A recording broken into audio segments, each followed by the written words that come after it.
All right, gentlemen, welcome back. We've had a bit of a delay for summer holidays, but here we are with the Barbie-sponsored podcast. Ken and Barbie here with us today. No, I haven't had a chance to see that movie. I know my daughter and my wife, they've gallivanted off to the theater a few times, but I guess the other big one's Oppenheimer. That's taken a lot of the box office revenues this year. I think, Clark, you've snuck out and saw that one, haven't you? Yeah, great movie. And so far I've taken a miss on Barbie, but my daughter would like me to take her to Barbie. I think mom's already seen it. So I'll be next to her watching Barbie in the next couple of weeks.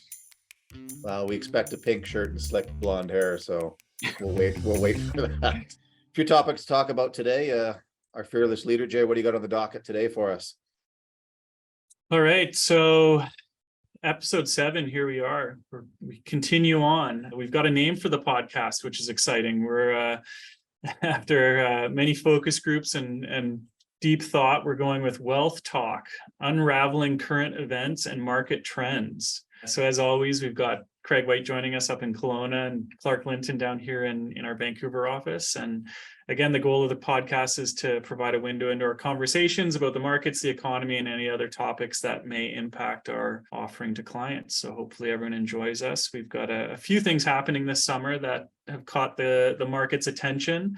Most recently, we've seen the US debt credit rating being lowered from AAA to AA plus by Fitch, the credit rating agency. What's going on? Why did this happen? What does it mean? Well, I think first understand where the rating was before this and what does it mean. So the US government through the Fitch rating service, and there's 3 rating services. There's Standard & Poor's, there's Moody's, and there's Fitch. AAA is really the best, highest quality rating out there. You don't have to worry about return of your capital or a missing of an interest payment, et cetera. And they simply lowered that rating to AA plus, which is the next highest rating. And I think to really understand it, you just have to look at what their reason was behind that. And it's simply 3 things. It's they expect continued fiscal deterioration in the next few years. They, like everybody, recognizes that the government or the US government has an increasing debt burden. And 3, recognizing that the political governance, when it comes to the management of debt and spending in the United States is eroding. And so if you look at a AAA credit rating and what it means, and you look at those 3 items, I think it makes sense that the rating was lowered. It's a follow-up to what we talked about with Ed Mills back in June, when that was the possibility of the quote-unquote fallout of all of these debt ceiling negotiations and all this animosity within Washington, which again has been going on for 20 years. We talked about in 2011, the last time that I believe was Standard & Poor's or S&P came out and downgraded U.S. debt in a very similar fashion. There was some volatility once that announcement came out. But to your point, Clark, I think it's this ongoing deterioration of what's happening within monetary and fiscal policy that these rating agencies are kind of putting them on watch, saying you kind of got to get your house in order here, because at some point in time this can materialize in something more serious than it hasn't become yet, but there's risk to that. Yeah, I think a couple of podcasts ago, when we did have Ed Mills on our podcast here, we were talking a fair bit about the debt ceiling negotiations at the time, and think about the last handful of times that the debt ceiling had to be negotiated, went right down to the wire. Had they not passed it on the wire, even if they did a couple weeks later, there'd technically be a default on that US government debt. What that would mean is interest payments wouldn't be made. And I think, how can you really label what is still a very high quality rating, but or a high quality issuer of debt? How can you rate them AAA when that type of governance gets in the way of that, where, hey, potentially for a couple of weeks you don't get your interest payment? So I think it makes a lot of sense, despite those in Washington pushing back, the Democrats pushing back, saying, hey, look, Biden has orchestrated one of the strongest recoveries ever in the United States. But look at, where that strongest recovery came from. A lot of printing of money, a lot of government spending, probably mismanagement of monetary policy, where we've seen inflation higher than what we'd like it to be. So I think it's just maybe a shot across the bow per se, which is, hey, get your house in order. But in the grand scheme of things, if we look at it from the perspective, whether it goes from AAA to AA plus, the US being the lender of last resort with the majority of assets globally priced in the US dollar, what does it actually mean, the downgrading by Fitch? Do you think market participants are all of a sudden saying we should be cautious on US treasuries, or the inability for the US government to honor their debts? In the grand scheme of things, it makes good headlines, but that's ultimately the question. Yeah, I mean, but that is kind of what they're saying. I mean, they're saying you need to be a little bit cognizant of the fact that, hey, we do have $30 trillion of debt in the US, plus all the, Social Security and Medicaid debt that's in addition to that, that's not really fully counted. And you're running bigger and bigger deficits, and there's just really no end in sight. And I mean, it is concerning in so much as that we all know that the path we're on is unsustainable. Now, whether it's the rating agencies that ultimately change the course of the way the government's run to, maybe get their house in order and start to think that, hey, we can't just run endless deficits. We can't just print money and grow the debt until it's, we're at what, 118% of GDP right now. Where is too much? Where do we find that level that ultimately creates a situation where people aren't willing to lend the US government money at whatever rate, right? Well, I think the best way to address that, Jay, is to look at, who are the remaining AAA issuers out there, in government debt world. So you've got, I think, Luxembourg, Switzerland, Sweden, Norway, Australia, Singapore. I think Canada still has 2 rating agencies rating them AAA. I take a step back and say, hey, if you're an institutional, you're managing a pension fund, who would you rather have your government debt with? Would it be the government of Switzerland or Singapore, or would you rather own a US Treasury? And I think until you get to the point where you can answer that question, I'd rather have my money with Singapore or the government of Canada relative to the US. I think that's when it would start to make a difference. Yeah, or going forward, the ability for the US to continue to market their treasuries, because in this higher interest rate environment, they have to go out and, you look at the 10-year treasury, it's at 4.23, 4.25 this morning. The 30-year is closer to 5. For them to go out and market that, they have to make it attractive to those foreign buyers who rely on US dollars for their reserves. That's, I think, kind of sum it up is the point here, is going forward on $32 trillion of debt, do the math on 5% to raise money. You're looking at, $1.5 trillion just in interest payments is where we're at right now. Which just the interest now is 10%. That's just the interest. Yeah. So that, I mean, it's a troublesome situation. I think you also have to wonder, okay, we're in a pretty good economy right now. We're slowing down, but we've come out of 3 years of pretty good growth, pretty good tax receipts. We still are running larger deficits, adding to the debt. What happens when we go into a 1, 3, 4, 5 year economic slowdown, and all of a sudden those tax receipts dry up and you've got expenses going up because of unemployment, or whatever the costs of the day are? You've all of a sudden got the government trying to offset the slowing economy with greater fiscal response. And what does the debt situation look like at that point, right? Well, you get to a debt to GDP that looks something like Japan, that's been in a stagflation type environment since the 80s. Right, where the economy is barely muddled through. That's your risk. I think you mentioned government debt to GDP. I think we're at 130, 140 times in the US. So we're getting up there.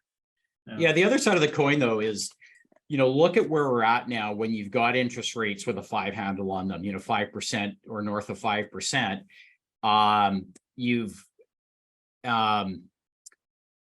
Relative to where they were kind of in COVID, is you've got the government now with ammunition. So if we do enter a period where we've got deteriorating economy, they can lower interest rates and let kind of the normal mechanism of the economy get us out of that economic weakness. Whereas when you think about COVID, we were still running ultra low interest rates, and the same as the financial crisis, you got to a point at 0% interest rates where the government had to go to other means, quantitative easing, printing more money, et cetera, to get us out of this. So potentially this time around, where we're starting at much higher interest rates, I think that's healthy. And it gives them a little bit of ammunition to get us out of there, rather than, increasing more debt, et cetera. Yeah, that's a good point.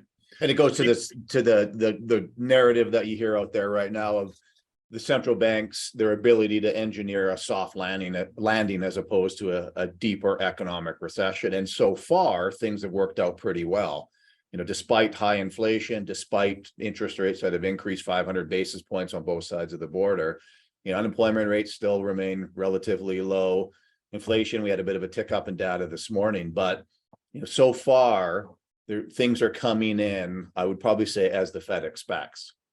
Yeah, I think from the market perspective, anyways, the last couple of weeks, obviously, we've seen a little bit of a pullback, but in 2011, we saw about I think it was like a 7 or 8% decline in US markets, and globally was pretty consistent with that. And then the next actual 12 months were pretty darn good. The S&P 500 was up 16% in the 12 months following the last US debt downgrade. So different time frame, obviously. 2011, we were still recovering from the 2008-2009 recession. Here we are, more or less at a top of not a top, but at a high point in the economy, and with unemployment at generational lows. So a little bit of a apples to oranges comparison, but I think the point for investors anyways, perhaps that aren't using treasuries as an investment option, the equity markets have taken this more or less in stride. And while other bond and even equity valuations are priced off the risk-free rate of the US Treasury market, so far we've seen a more or less a muted response, in my opinion. The interesting thing, if you look back at 2011, which is when the US government did face their first downgrade by S&P from AAA to AA+, there's this expectation that all of a sudden, government bonds would sell off, yields would go up. The opposite happened, actually. So when equity markets deteriorated as a result of that, or partly as a result of that, there was kind of this flight to safety, what was the safety that everybody flew to? It was US Treasuries. US Treasuries actually responded positively in price, more demand for treasuries, and their yields, or the cost of borrowing for the US government, actually came down. And if we look at where we're at today, we're seeing, the same thing. We're seeing we saw a little bit of equity market weakness, and treasuries really budged. So I think, going back to the question or the issue about what does this really mean, probably for now, really nothing other than some headlines. Does it become an issue down the road? Potentially. If anything, again, maybe a shot across the bow to the US government, wake up, because we're watching by the debt rating agencies. I think that's how I would interpret it all. I think that's a great summary. Yeah. So sticking on the theme of debt, here in Canada, we've got our own issues with our mounting amounts of mortgage debt. And I think the thing that we've all been looking for, coming into this year, was this economic slowdown. How deep would it be? Who would it impact the most? Interest rates have obviously risen, over 5% or 500 basis points.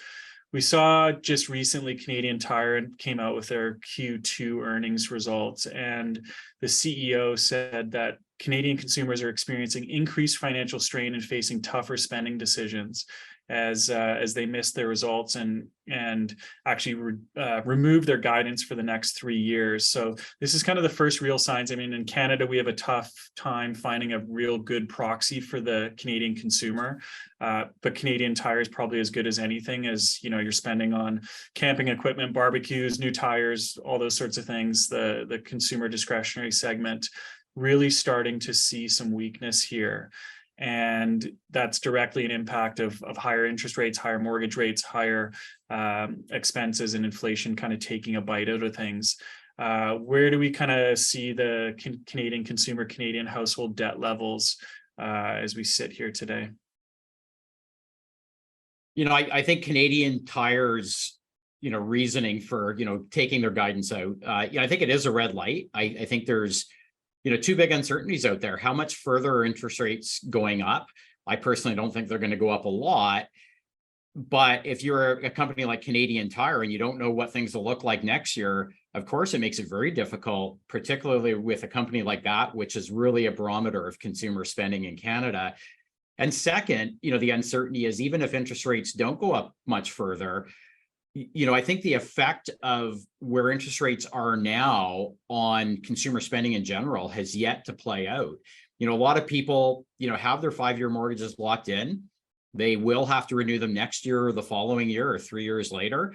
And I think, somebody going from 2.5%, say up to 5.5 or 6% on a 5-year mortgage, we don't know how that's going to play out. And I think that's partly why Canadian Tire is pulling their guidance. Yeah, and you saw that even this morning, I believe it was, with Home Depot. They didn't pull their guidance, but they're certainly seeing a softening in the consumer spend, downgrading, or maybe moving down from higher discretionary priced items or larger projects into more smaller based home projects. They're still spending, but the year over year, quarter over quarter comparables are certainly trending downwards. Yeah, I think, I'll play devil's advocate a little bit. I think that's the majority of what's going on, but I think this higher interest rates, potential lower consumer spending will be, a convenient excuse for companies to blame deterioration in sales on. And I think part of it is valid, but keep in mind that the last 2 years has been a huge pent up demand from consumers coming out of COVID. And the comparables for a lot of these companies are very tough. And, so I think it's natural. I think about myself over the last couple of years, going back to Home Depot or Canadian Tire, think about all the, the home projects you did. Think about, the recreational stuff that you did because you couldn't do anything else. Well, Canadian Tire and Home Depots are one of the biggest recipients of that portion of my spending. And for me, most of that's done. And, I'm spending my money elsewhere. So I think, just watch that. It's going to be something that comes out over the next year when we see earnings weakness by companies. You're going to see a high attribution towards this uncertainty over interest rates, mortgage rates, et cetera.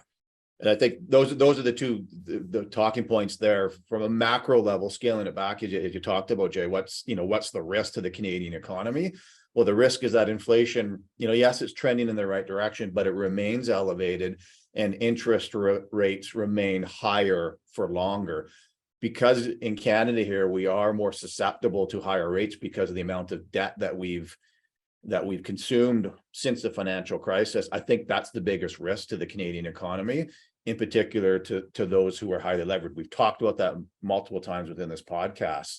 And you're starting to see that filter into, some of the political rhetoric that we hear amongst, the NDP and even on the Liberal side of, if that risk is real and going forward, you start to see some cracks within the mortgage market.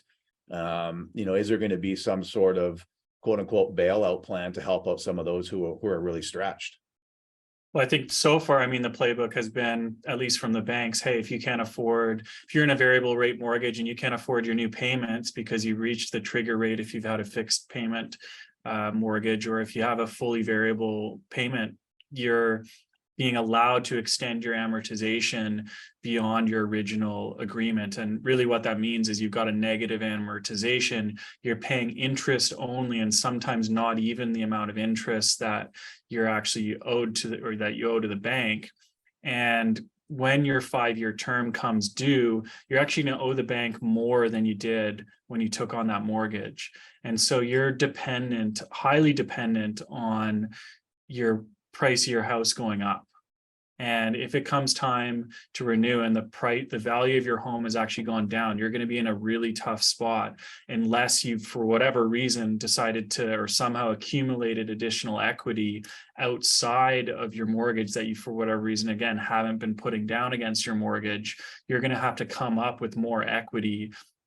This is assuming you've kind of taken the bare minimum amount of equity on your mortgage. And that's going to leave a lot of Canadians in a really tough spot. This whole idea that we can just kick the can down the road, extend amortizations, and not deal with the actual issue, I think is creating a bigger problem potentially for people, as opposed to recognizing the issue now. I mean, I know it's really tough to say, hey, you can't afford your home, move. Well, you've got kids that are in a school district, you've got your, whole community that you're involved in. And those are the really tough decisions. But I know there's people out there that are kicking the can down the road, and they're going to be coming home to a very hard decision in the next kind of 1 to 5 years, depending on whenever their mortgage comes due. They're going to have to they're going to have to make the move at that point. And right now they're fortunate where if you want to sell your home, if you're a Canadian and you bought your home in the last 5 years, I'm pretty sure pretty much across every jurisdiction, you've now got a gain on your property. And selling into a gain, paying back the bank, downsizing, moving to a new location where you can afford things now is a much better decision to make, as opposed to 3, 4, 5 years from now when, hey, maybe the market's off. Maybe now all of a sudden you're taking a loss, you're infringing on your own equity that you saved up. This again, this whole kicking the can down the road, increasing your amortization, it's such a worrisome trend that we're seeing on both the government finances in the US and in Canada, but also on personal finances here at home. And it makes you wonder how this is all going to ultimately end. I completely agree with you, Jay. And, I think that the risk is here, and I don't mean to come across so insensitive, because I do think there's a lot of people out there that are in a really tough situation. It'll probably get tougher, but it's the moral hazard that it really creates, right? We talked a few minutes ago about the debt rating agencies, having a shot across the bow of the US government, like, get your house in order. What sort of precedent or moral hazard does this create by saying, hey, look, you can't afford your mortgage payment, we're going to let you kick the can down the road, and the problem just gets bigger and bigger? I think at some point people have to make tough decisions. We've talked for a decade now, at least, about so many people making imprudent decisions about their home decisions, taking on mortgages that they couldn't support at the current interest rates, let alone higher interest rates. I get it, but I just think it just creates this notion that somebody's going to bail us out. And sometimes the best lessons you learn are when you've got to make a tough decision. Well, that precedence has been set by some of the Eurozone countries. And I think Spain is kind of one of the first ones that introduced this late last year, where they essentially allowed those who are out over their skis in debt to kind of go on a mortgage holiday. And what they've allowed them to do is essentially defer principal payments on their 5-year mortgages, and someone else bears that responsibility. And you really got to start asking that question of who does ultimately that responsibility fall on? Certainly, as you talk about, being sensitive to some of those who run into financial issues. And a lot of this is income based as well. But at the end of the day, where does that stop? Whether if you make $25,000 a year or $50,000 a year, if someone's in financial distress, where's the bailout? Where's the exit and the entry points and all that? So again, I think we got to be very, very careful of how we approach things. And I wouldn't be surprised if you start to hear more and more of this over the next 6 to 12 months, when you do start to see some cracks emerge. The topic du jour per se is really, mortgages right now, and rising interest rates. But I think just historically, people tend to make poor financial decisions, and this is just another sign that they do. Craig, the other day, you and I were talking about, household savings, retirement savings in the United States. And this is not a new thing. This just didn't come on with this mortgage issue right now. What is it? 80% of households in the States have less than 100,000 of retirement savings. 50% have not a dime in retirement savings. Yeah. That's been decades long, multiple decades long in the making. And I think the bigger issue, again, is just in general, people, if left alone, in general, a lot of people make bad financial decisions. And I think, kicking a can down the road, bailouts, et cetera, a very short-term solution, but don't get at the long-term problem. Well, and who bears the responsibility? I mentioned that a couple of minutes ago. So the issuer of that mortgage, use one of the Canadian banks, for example. If you put someone on a 5-year mortgage holiday, who's making the payments? Is it the government? Is it the bank that has to set aside some loan loss provisions, set aside additional capital to ensure that they're getting paid? All that does is pull more money out of the system for someone who actually can afford the borrowing, or let's say a company that needs to go to the market to find some financing. The bank says, well, no, because we're backstopping someone else. So the trickle down effect is not only just bailing out or backstopping someone who's extended themselves, but it's also to those who prudently have saved and want access to capital. And I think that's a good point. Sorry, but I think the focus here in Canada on ensuring that everyone can pay their mortgage and stay in their home comes at the expense of, like you said, the business owner that's borrowed money to start some new enterprise, right? And that person who's taken a loan and all of a sudden we've run into an economic slowdown, things haven't worked out, they're not going to the government and asking for a bailout, right? The Canadian economy, this golden goose of our housing market, where everyone's promised to have a home, everyone's guaranteed to stay in their home. You've got political leaders talking about the government stepping in and paying mortgages for people. It's so runs in the face of how you want to create a vibrant economy where everything is so focused on housing. It can't lead to good outcomes when it comes to creating entrepreneurship, when it comes to creating economic growth and opportunity. So it's a worrisome trend on the personal side of things for these people that have, like you said, gone and are way out too far over their skis. But it's also just for the Canadian economy at large, worrisome to see political leaders come in and spend money and resources focusing on unproductive jobs. Yeah, Craig, you mentioned, hey, this money's got to come from somewhere. It comes out of the system. Well, the system is really the taxpayer. Yeah. And it's, this is more of a sign of, take from the haves in a sense, or take from the wealthy and redistribute that wealth. And this is just another sign of that, in my view. And that, and then Jay, the comment you made about how dependent we are on the housing market in Canada, it really makes us less competitive as a nation, in my view. And I think it's something that has to be addressed. You're not going to address it overnight, but it's something that has to be addressed. Now, interestingly enough, if you look at where we're at in the mortgage market in Canada, I think defaults are extremely low at this point, aren't they? Yeah. Aren't they?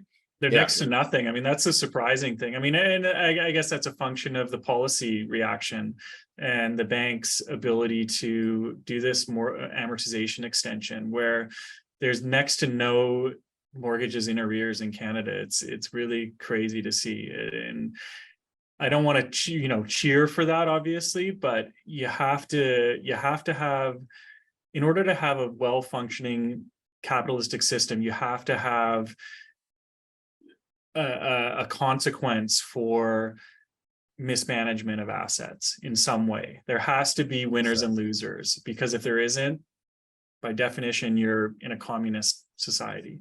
And well, my last point I'll make on that, it's so well said, Jay. It's, if I'm the CEO of a Canadian financial institution, and let's say we go down this hypothetical path that they need to step in to give someone, whether it's one person, whether it's 10,000 people, a tax holiday, or sorry, a mortgage holiday.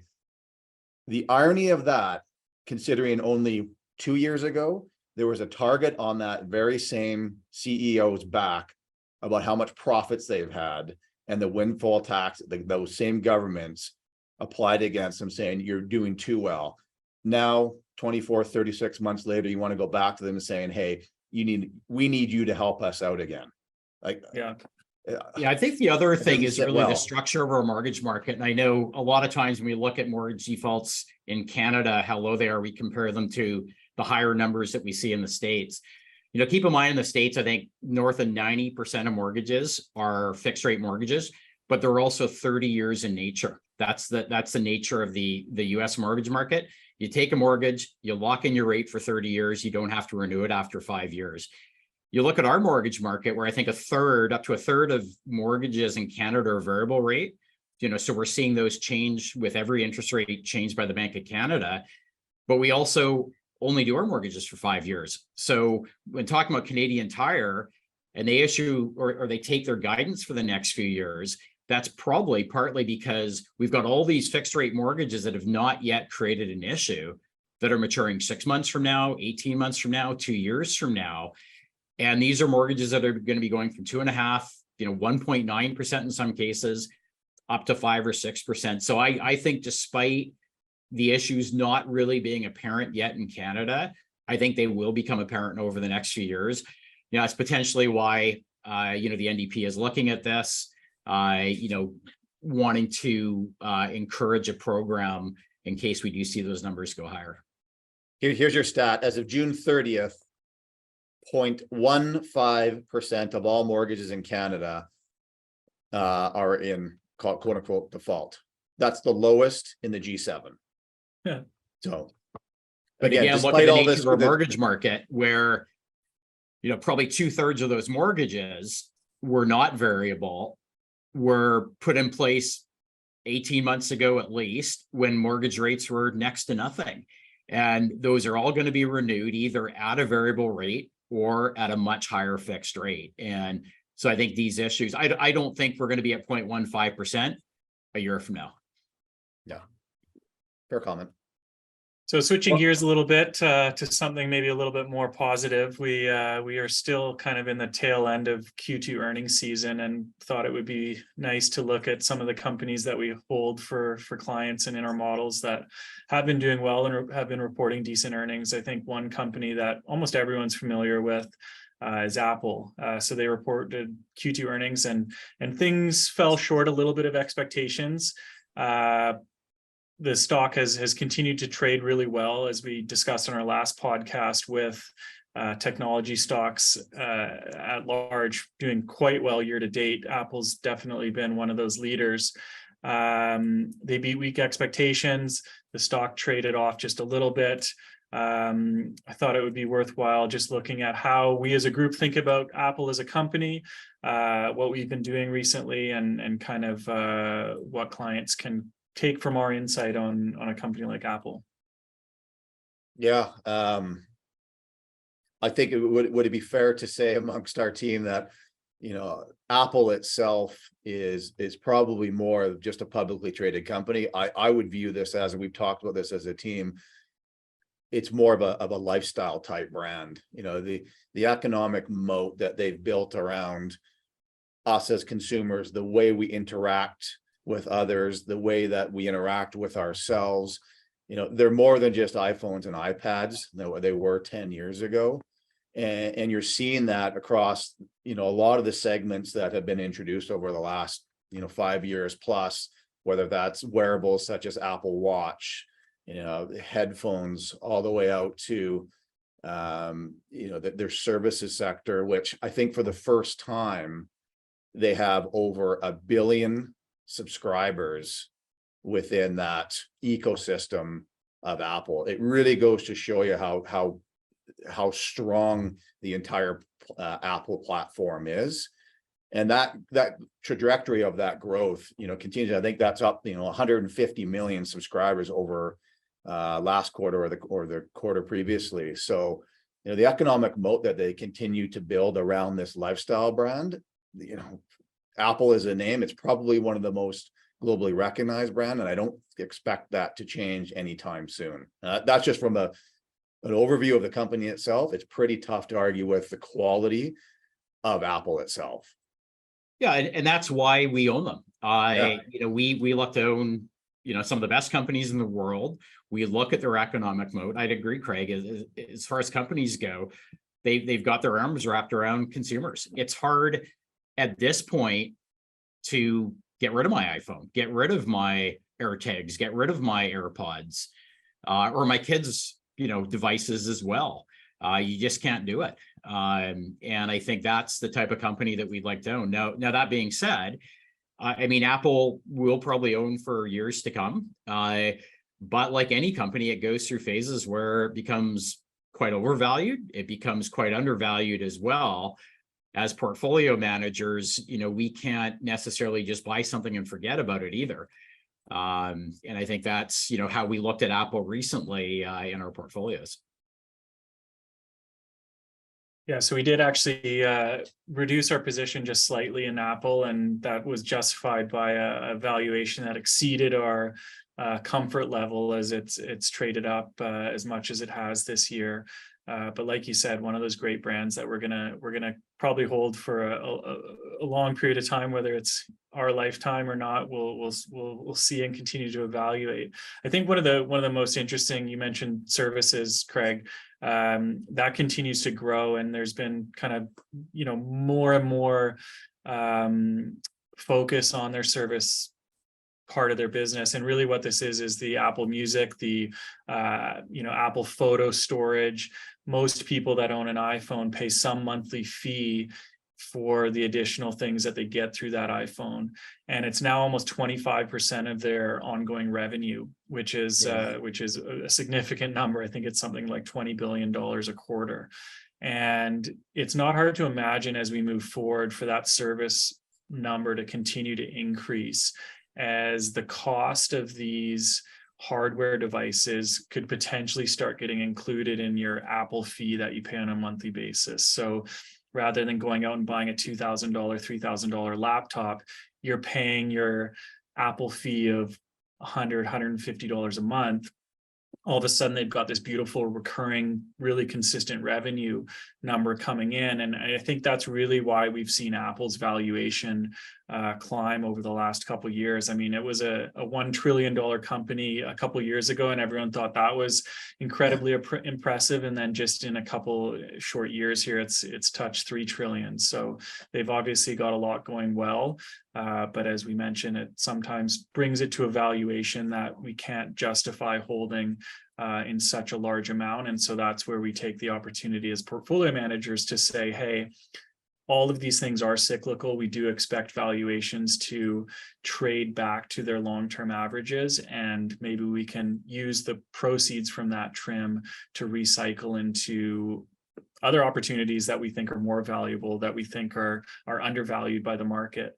And that's kind of consistent with our ongoing process. Yeah, exactly, Jay. I think, you look at Apple that was trading, above its historical mean, are starting to see a slowdown in iPhone sales. Hey, time to move away a little bit on that, trim it a little bit.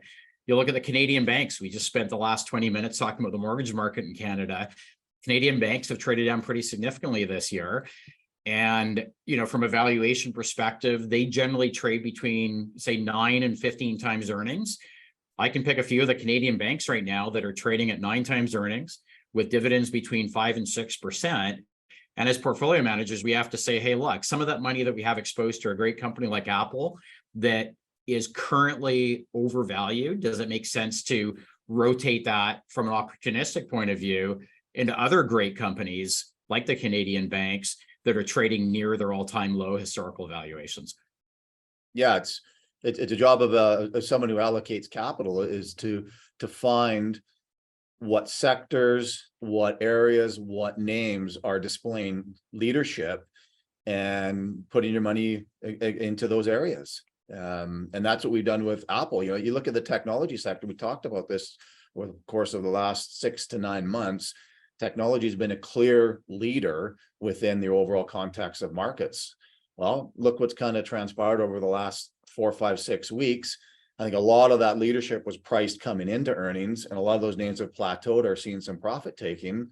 And you're going to see that in other sectors, maybe consumer discretionary, such as travel, which still continues to be pretty robust. But at some point in time, whether it's airlines or hotel operators, they're going to run their course, and you need to have the ability or the strategy to recognize that and say, what's the next sector of names that's showing leadership? That's just good portfolio management. But a name like Apple, that's a core name. For us to outright sell a name like Apple, a name like JP Morgan, potentially a name like Walmart, something fundamentally has to change with Apple, i.e. their subscriber base drops from 1 billion down to 600 million. That's a fundamental change. You don't see that generally with these mega cap core names. Yeah, but maybe change the conversation a little bit. And, as portfolio managers, we're not just managing upside, we're managing risk. And you look at some of these tech companies, and Apple's a great example. I mean, it's now a $3 trillion company.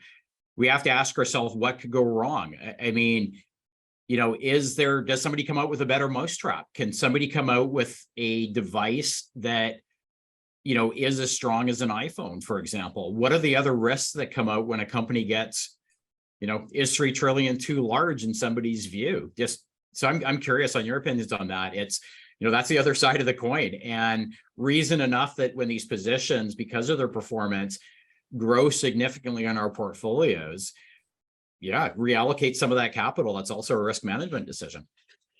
I think one of the things that I was surprised with, because I thought that iPhones were pretty much the market leader, across the board. I mean, here in Canada, we see them in everyone's hands, but globally, actually, Apple is second to Samsung in the smartphone market share, with Samsung, I think, having something like over 20% of global smartphone market, and Apple coming in just behind that at 16%. So you could actually make a case that there's opportunity there to grow maybe into the lower end, or compete with Samsung and make a better mousetrap than whatever they've got figured out. So maybe some extra upside there still. But look what Apple's doing, outside of their product lineup. Certainly you talk about the product recycling, the turnover time now for an iPad or an iPhone is certainly a lot longer than what it was. I'm not all that excited to go and buy a new Apple i15 because my i13 works pretty well. But look what the relationships they're forming with, again, going back to the lifestyle side of things, with MLB, with Major League Soccer. They're extending their reach to stuff that we all integrate our daily lives in, and they'll start capitalizing on that. Well, if Craig, you're not going to renew your iPhone or turn that product over, we'll get you now that you want to watch a live soccer game with Lionel Messi on a Friday night in Seattle. They'll have the rights to that. They're smart that way. I think that's a pretty good place to wrap it up in this summer edition of our podcast. Thanks everyone for joining us. We wish you a wonderful end of summer and start to the school year ahead. As always, if there's any questions, comments, we welcome all the feedback that you can provide. Have a good summer, everybody.